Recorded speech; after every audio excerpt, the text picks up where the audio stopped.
మాట్లాడతావా? ఇప్పుడు అబ్బా! అంటే అమ్మ చెప్పింది. అప్పటికి మీ అమ్మ నేర్పించింది ఒక ఆడపిల్ల ఎలా ఉండాలి, అట్లా జాగ్రత్త పడాలని. నీ 15 ఏళ్ల 16 ఏళ్ల వయసులో నేర్పించింది. 17 ఏళ్ల వయసులో వాయిస్ రేస్ చేసి అడగడం స్టార్ట్ చేసావు. అడుగుతున్నాను. అప్పటికి నాకు ఏదేదో చెప్పి మభ్య పెడుతూనే ఉన్నాడు మేడం. అతను పెద్ద ఆయన ఎవరైతే చనిపోక ముందు మిమ్మల్ని అందరినీ ఆమె ఎత్తిమే పాలేస్తూనే ఉన్నాడు. మీరు అతను నమ్ముతూనే ఉన్నారు, ఎందుకంటే గవర్నమెంట్ ఉద్యోగం కాబట్టి. ఆడు పోయాక రియలైజేషన్ వచ్చింది మీకు. ఆయన మా అమ్మగారు ఉన్నారు కదా ధైర్యంతో అని ఇలా చెప్తున్నాడు కదా. తర్వాత ఏమైందమ్మా? నెక్స్ట్ ఏమైంది? అయిపోయిన తర్వాత పాప పుట్టిన తర్వాత గవర్నమెంట్ జాబ్ అనేది నీకే వస్తుందండి అని చెప్పి వెళ్ళిపోయారు. వెళ్ళిపోయిన తర్వాత తనకి తమ్ముడు ఉన్నాడు మేడం. తమ్ముడు ఉంటే ఆ జాబ్ తమ్ముడికి ఇస్తా అని అంటున్నాడు.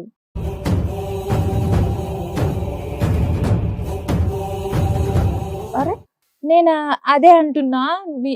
అంటే అమ్మ అడిగింది. అప్పటికే మేము అడిగాము, జాబ్ అనేది మీరు తీసుకోండి, మీ నాన్నగారు ఉన్నప్పుడు ఇలానే చెప్పారు, మేము అలా నమ్మకంతోనే ఉన్నాము. ఇంకా నా కూతురు జీవితం ఏదో పోయింది, కానీ ఈ పిల్లల జీవితమైనా చూడాలి కదా. 2 పిల్లలు ఉన్నారు కదా, వాళ్ళ జీవితం చూడాలి. నువ్వు ఆటో నడిపి చేసి ఎంత చూస్తావు అని చెప్పి మా మమ్మీ వచ్చి 2-3 సార్లు అడిగి పోయింది మేడం.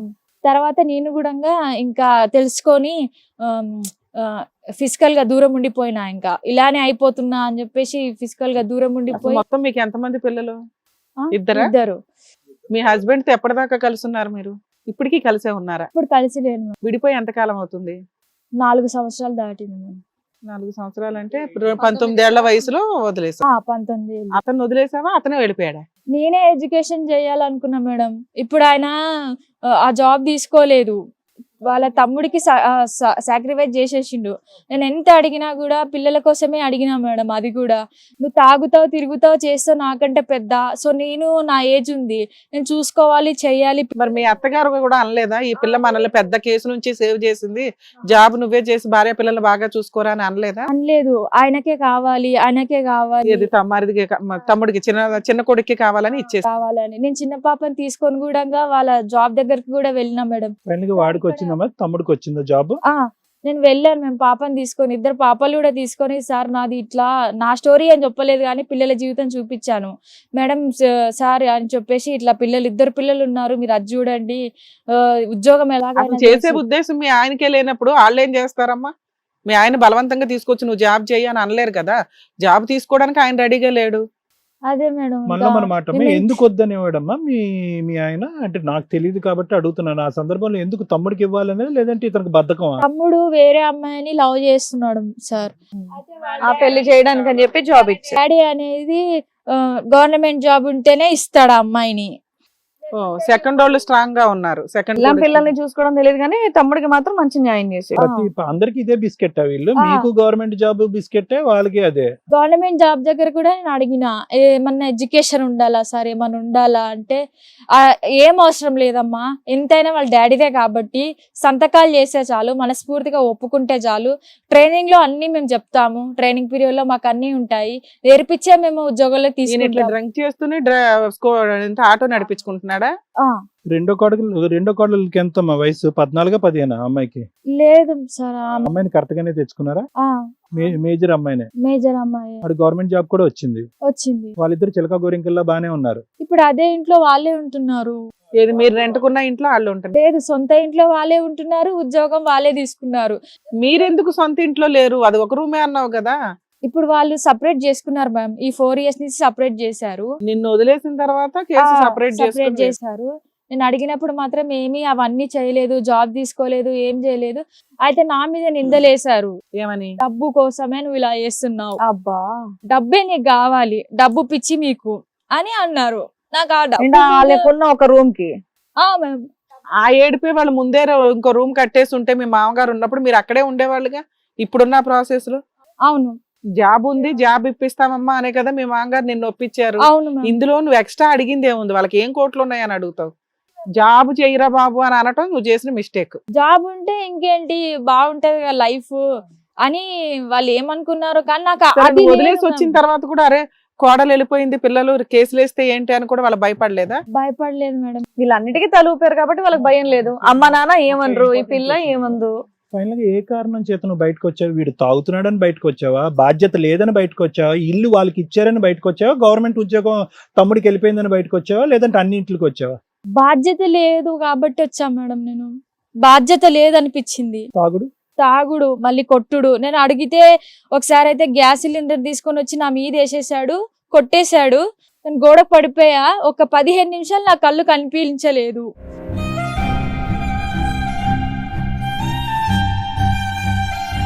పదిహేను నిమిషాలు నాకు ఏం జరుగుతుందో నాకే అర్థం కాలేదు. అంత శుభ లేకుండా అయిపోయింది. యాంగిల్ చెప్పలేదేంటో అనుకున్నాను, ఆ యాంగిల్ కూడా ఉంది. అయితే 15 నిమిషాల తర్వాత నేను రిలీజ్ అయ్యి అమ్మకి కాల్ చేసి, అమ్మ నన్ను ఇలా కొట్టాడు, ఇలా తిట్టాడంటే ఏమైందని చుట్టాలందరూ తీసుకొని వచ్చి ఆ రోజు ఇంకా ఫైనల్ చేసాము. ఇంకా నువ్వు రాపించుకోవు, చేసుకోవు. ఆ పిల్ల అడుగుతుంది పిల్లల కోసమే. పోలీస్ స్టేషన్ లో తిరిగాము. ఇప్పుడు ఆ ఇల్లు మీ మామగారి పేరు మీదే ఉందా, మీ అత్తగారి పేరు మీద ఉందా? ఇప్పుడు నేను బయటికి వచ్చేసా మేడం. ఇంకా ఎలా మామూలుగా నీకు తెలిసి మీ మామగారు చనిపోయేటప్పటికి మీ మామగారి పేరు మీదే ఉందా? మామగారి పేరు మీదే ఉంది. చాలు. తర్వాత 4 years బట్టమ్మా, 4 years బట్టి నో కాంటాక్ట్. మీరు ఏమైనా కేసులు ఫైల్ చేశారా? మెయింటెనెన్స్ 498 డివిసి అవన్నీ చేద్దామని మేము నోటీస్ కూడా పంపించాం మేడం. కానీ దేనికి వాళ్ళు ఆన్సర్ ఇవ్వలే. అంత ధైర్యం వాళ్ళు ఇవ్వకపోయారు. మీరు చేశారా చేయలేదా? మేము చేసాం మేడం. ఏమేం కేసులు వేశారు? 498 కేసు వేసాం మేము. అదొక్కటే మెయింటెనెన్స్ కేసు వేసాం అంతే. ఈ 2 నడుస్తున్నాయి. ఈ 2 ఇప్పుడు అవి కూడా డ్రాప్ అయినాయి మేము. వాళ్ళు రాలేదు. వాళ్ళు రాకపోతే నీకు ఫేవర్ గా ఆర్డర్స్ వస్తాయి కదమ్మా. ఎక్స్పార్టీ ఆర్డర్స్ వస్తాయి నీకు. మెయింటెనెన్స్ ఆర్డర్ అయిపోయి ఉంటది ఈ పాటికి. మెయింటెనెన్స్ కేసు 498 రన్నింగ్ లో ఉన్నాయా ఇప్పుడు? అవి రన్నింగ్ లో ఉన్నాయా? లేవు మేడం. ఎందుకు డిస్మిస్ అనేది కరెక్ట్ గా పట్టించుకోలేదు మేడం. అసలు మీకు అవి కూడా ప్రాపర్ గా తెలియదు లీగల్ ప్రొసీడింగ్స్ ఏంటి అని. మరి ఇల్లు ఎలా గడుస్తుంది మీకు? మెయింటెనెన్స్, 2 పిల్లలు, నువ్వు ఎలా బతుకుతున్నారు? తన దగ్గరనే ఉన్నారు మేడం. 4 years నుంచి పిల్లల్ని అతను చూసుకుంటున్నాడా? నేను వెళ్ళి చూసుకుంటున్నా వస్తున్నా మేడం. పిల్లలు ఎక్కడ? పక్కింట్లోనే? పక్కిల్లే కాదు, దూరంగానే ఉన్నాం. ఇప్పుడు అతనికి చెప్పాం మేడం, మేము ఇట్లా ఇది అని అడిగాం కదా. అడిగిన తర్వాత నన్ను కొట్టాడు కదా మేడం. 15 minutes నేను ఇట్లా 4 years నుంచి నీ 2 ఆడపిల్లలు అతని దగ్గర ఉన్నారు అంటున్నావు, అంతేనా?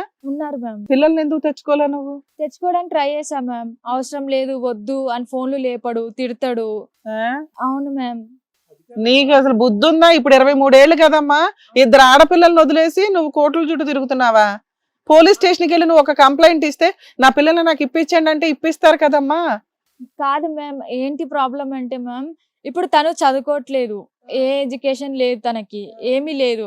ఇప్పుడు నేను పిల్లల్ని పోషించాలంటే చదువుకోవాలి. అదే నా కాన్సెప్ట్ ఉండే. మీ అమ్మ నాన్న ఉన్నారు కదమ్మా సపోర్ట్ చేయడానికి. అమ్మ నాన్న కూడా నీతో లేరా? సపోర్ట్ అంటే నాన్న కూలికి వెళ్తాడు మ్యామ్. మా మమ్మీకి హెల్త్ బాగుండదు. అప్పటికి 2 తమ్ముళ్ళు. నేను మీ ఆయన ఏం పని చేస్తున్నాడమ్మా? ఆటో కూడా సరిగ్గా తోలడు కదా.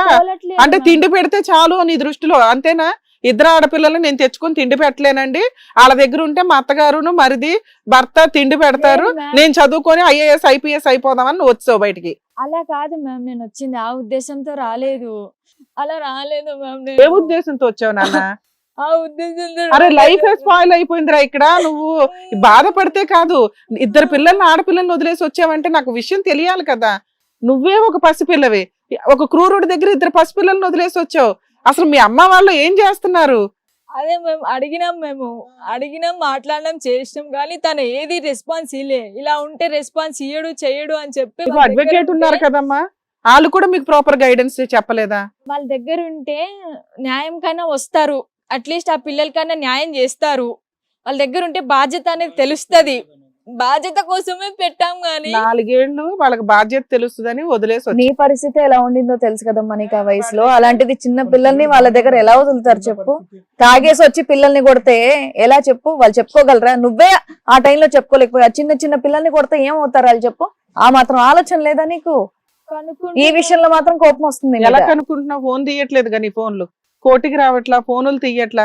నీకు మెయింటెనెన్స్ ఎందుకు రాలేదా నాకు అర్థమైంది. పిల్లల పరిస్థితి ఎలా ఉందమ్మా? పిల్లలు ఎలా ఉన్నారు? తాగేసి వెళ్ళి పిల్లల్ని కొడతా స్కూల్ పంపిస్తున్నాడా? ఫోన్ లేదు, ఒకటి గుడ్ బెటర్. మీతో పాటు ఎవరిని వచ్చారమ్మా? వాళ్ళ తమ్ముడికి కూడా నేను వెళ్ళిపోవాలనే ఆలోచనతోటే నన్ను కొట్టడానికి రెడీ అన్నాడు మ్యామ్. అలాంటి వాళ్ళకు కూడా తెలియాలి ఇట్లా ఈ అమ్మాయిల విషయం ఏంటి, తను ఎంత అడ్జస్ట్ అయ్యి చూసుకుంటుంది ఏంటి అని ఒక మైండ్ సెట్. నీ మీద ఎందుకు కోపం అతనికి? నేను ఉద్యోగం అడుగుతున్నాను కదా మ్యామ్, న్యాయం చేయమని అడుగుతున్నాను కదా పిల్లలకి. మీ అత్త కూడా నీకు కొంచెం కూడా సపోర్ట్ చేయదా? సపోర్ట్ చేయరు. 2017 లో మీ మామగారు చనిపోతే 19 లో మీరు ఇంట్లో నుంచి వచ్చేసారు. మీ మరిదికి జాబ్ ఎప్పుడు వచ్చింది? 2019 లోనే జాబ్ వచ్చినాక ఆయన ఆల్రెడీ కన్ఫర్మ్ అయిపోయింది కాబట్టి ఇక మీ ఆయనకి రాదు అని క్లారిటీ వచ్చింది నీకు. క్లారిటీ వచ్చింది. ఈయనకి బాధ్యత తెలియాలి అని ఇద్దరు పిల్లల్ని వదిలేసి బయటకు వచ్చేసావు. అవును మ్యామ్. ఈ మధ్యలో ఎలా కనుక్కుంటున్నావు పిల్లలు ఎలా ఉన్నారు అని? పక్క ఇంట్లో అక్క ఉంది, తెలిసిన ఆమె బాగానే చదువుకుంటుంది అని చెప్తున్నారు. మా చుట్టూ ఏం చదువుతున్నారు ఇప్పుడు నీ పిల్లలు? ఒక ఆమె 2nd క్లాస్, ఇంకో ఆమె 4th క్లాస్. గవర్నమెంట్ స్కూల్లోనా కాన్వెంట్ లోనా? గవర్నమెంట్ దాంట్లోనే వెళ్తున్నారు. అంతోటి గవర్నమెంట్ లో నువ్వు పంపించలేవు. ఈ 4 years లో ఎన్నిసార్లు కలిసావమ్మా నీ పిల్లల్ని? కలవలా అసలు? కలిసిన మ్యామ్. ఎలాగమ్మా? మొన్న ఒకసారి వచ్చారు. ఎలా? మా ఇంటి మీ సైడ్ ఇంటికి వచ్చారా? మా ఇంటికి వచ్చారు. 1 week ఉన్నారు. చెప్పాను నేను ఇలా జరిగిందమ్మా, ఇలా. అమ్మాని పిలుస్తున్నారా? అమ్మాని అమ్మానే పిలుస్తున్నారు. పిలుస్తారు సార్, గుర్తుపడతారు, తెలుసు. ఎంత బాధ అమ్మా, గుర్తుపడతారన్నమాట.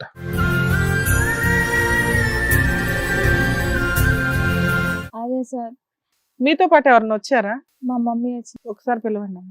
మేడం వాళ్ళ అమ్మగారితో మాట్లాడదాం. ఎందుకంటే తను ఆల్రెడీ అన్ని జరగాల్సిన అన్యాయాలన్నీ మైనర్ గా ఉండగా జరిగిపోయినాయి. పెద్ద పెద్ద ఇష్యూస్ తన లైఫ్ లో 23 years లో ఫేస్ చేసేసింది. సో తనకి అసలు తప్పేంటి, తన తప్పేంటి, వాళ్ళ ఇంట్లో వాళ్ళ మిస్టేక్స్ ఏంటి, హస్బెండ్ మిస్టేక్ ఏంటి, ఈ రోజు తను చేసిన మిస్టేక్స్ ఏంటి అని కూడా తనకి తెలియట్లా. సో ఈ రోజున ఒక ఇద్దరు ఆడపిల్లలు నిజంగా అక్కడ సఫర్ అవుతున్నారు. వీళ్ళ అమ్మా నాన్న డెసిషన్ వల్ల ఈ పిల్ల ఇక్కడ సఫర్ అయి కూర్చుంటుంది. ఒకసారి వాళ్ళ అమ్మగారిని పిలిస్తే బెటర్ అని నా ఉద్దేశం. హిట్ టీవీ యాప్, ఇందులో short news, live news, entertainment shows, movies, digital magazines తో పాటు మీ జిల్లా వార్తలను కూడా ఫ్రీగా చూడొచ్చు.